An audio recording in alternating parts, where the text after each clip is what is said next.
Bonjour à tous, bienvenue sur VFR pour la spéciale festival et la spéciale coulisses. Donc je suis avec Sylvain Garrigue. Qui a fait la belle affiche. C'est ça. Voilà.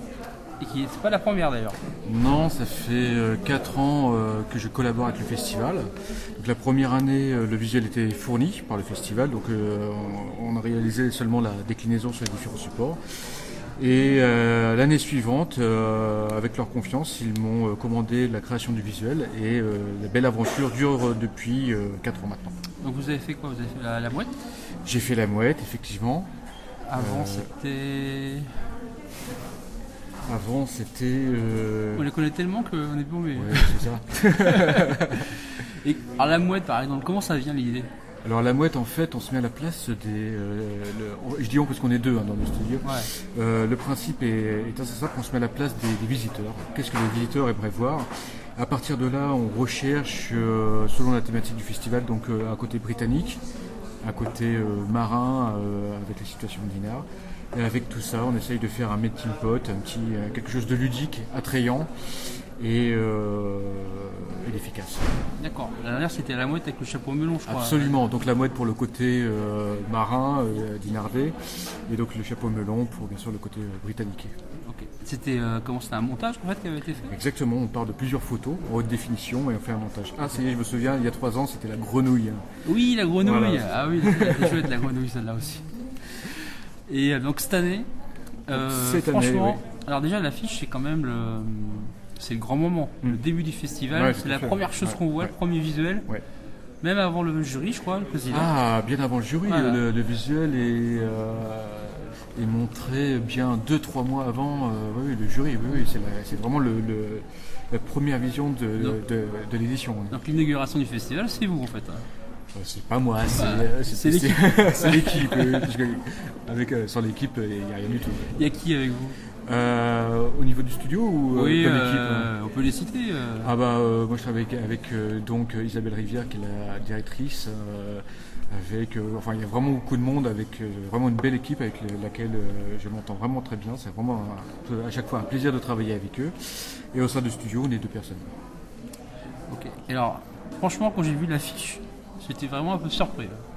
Je m'attendais à tout, sauf à ça. Alors, l'essentiel est d'être surpris. Après, il y en a qui sont agréablement surpris, d'autres un petit peu moins agréablement surpris, mais l'essentiel c'est de surprendre. Il n'y a rien de pire que l'indifférence. Donc voilà, le principe c'est de surprendre. Alors c'est le chapeau, c'est des chapeaux de grenadier ça? Ouais, c'est un bearskin, oui. Bearskin? Ouais. Comment ça vient cette idée là? Il faut la chercher quand même celle-là. Comme je vous ai dit, on cherche un petit peu tous les signes emblématiques de la Grande-Bretagne, donc le bearskin en fait partie.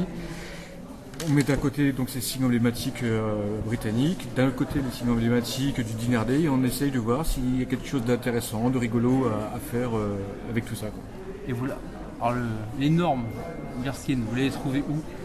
Un bearskin, c'est des photos que l'on a dans des bases de données. Après, c'est retouché, retravaillé sur ordinateur. Voilà, tout est fait sur mesure. C'est pas la photo en elle-même. Il n'existe pas l'objet, parce qu'on en voit une part. On le voit sur le clip à un moment donné. Oui, le bearskin existe, mais il a été retouché, remanié. Mais en vrai, cette image-là est fictive. D'accord. Il est aussi grand que ça? Non. Non, mais tout ça, c'est de la retouche photo, c'est du montage pour faire illusion. Et les bottes pour le... Alors les bottes, c'est pareil, c'est de l'image banque. Et les jambes aussi, enfin tout ça, c'est vraiment un montage photo à partir de plusieurs visuels haute définition. Et cette année, en fait, on a eu le clip. Il n'y avait pas ça avant. Si, oui, c'est Isabelle Tini avec son équipe qui avait réalisé un clip vidéo qui est vraiment très très bien réussi, qui reprend les codes du visuel. Avec des acteurs, des maquilleurs, enfin un vrai mini-clip de professionnels pour annoncer en bande-annonce le festival. On avait l'impression que c'était le making-of mais non, en fait non. C'était fait après. L'année prochaine, des idées? Non, pas encore, même si j'en avais, je le dirais pas, c'est secret.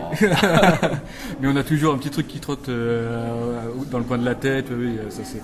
Avec ce genre de thématique, il y a toujours beaucoup de belles choses à faire. De toute façon. Alors vous avez les retours comment? C'était sympa les retours sur l'affiche Oui, les retours sont plutôt... l'affiche est plutôt bien accueillie, ça fonctionne plutôt pas mal. Personnellement au début j'étais très surpris, mais après une fois qu'on regarde et qu'on réfléchit un peu à tout ce que ça mélange, c'est un peu plus intellectuel que la mouette de l'année dernière. C'est C'est ça, vraiment ouais. d'office. Là, au début, on est surpris. Le grand chapeau, c'est quoi? Il faut se rappeler que c'est le grenadier. Effectivement, on essaie de ne pas faire des visuels trop faciles, trop gratuits, trop évidents.